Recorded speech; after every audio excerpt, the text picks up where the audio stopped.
into some Yee tea. Now, this is sad news to start with, but rich homie Quan has passed away, and they actually have the 911 call. We're not going to do that because that's really sad to listen to, but his girlfriend is the person who called and was frantic as she was talking to the dispatcher.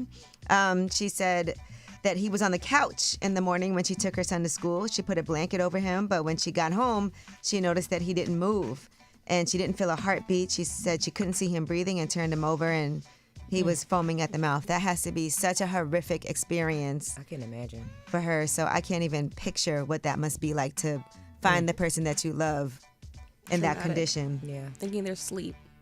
And, he was only 34 years old. So young.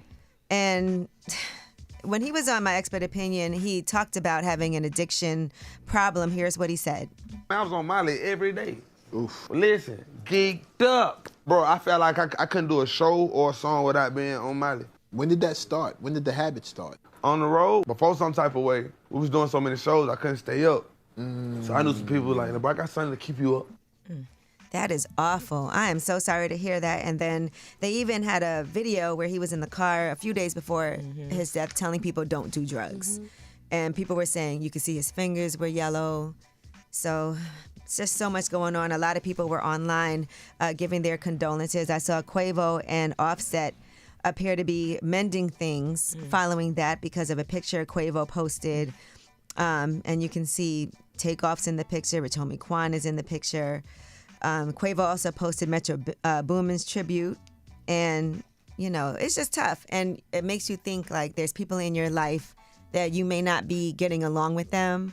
But if something happened... Yeah. Life is short. Life is way too short. Yeah. And we don't know when our day is going to come, how it's going to come, what's going to happen. And it's just like you never know.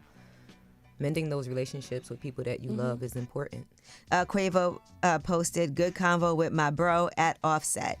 And so perhaps this is something that can bring them together. Hopefully. All right, now Jeannie Mai and Jeezy, more issues there. She says that he's not complying with the terms of their divorce settlement and that he owes her money and paperwork for 2 cars that they agreed that she would be able to have.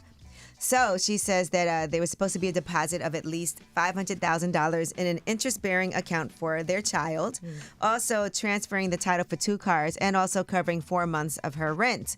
But she's saying that he did not follow through on these things and that he's also ghosting her. And so the settlement does call for him to pay for daycare costs and school tuition for their child as well.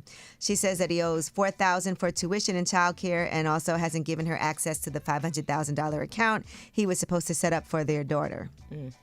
So we'll see what happens, but she does want him held in contempt, and she wants what she's owed plus interest as well. All right, well, that is your Yee tea. When we come back, we have About Last Night. That's where we discuss what we did last night. I was at the dentist yesterday. This is my first time having a new dentist. We'll talk about it because I've had the same dentist my whole entire life. Yeah. And right now, let's get into some Bryson Tiller. Here is Don't. It's Way Up with Angela Yee.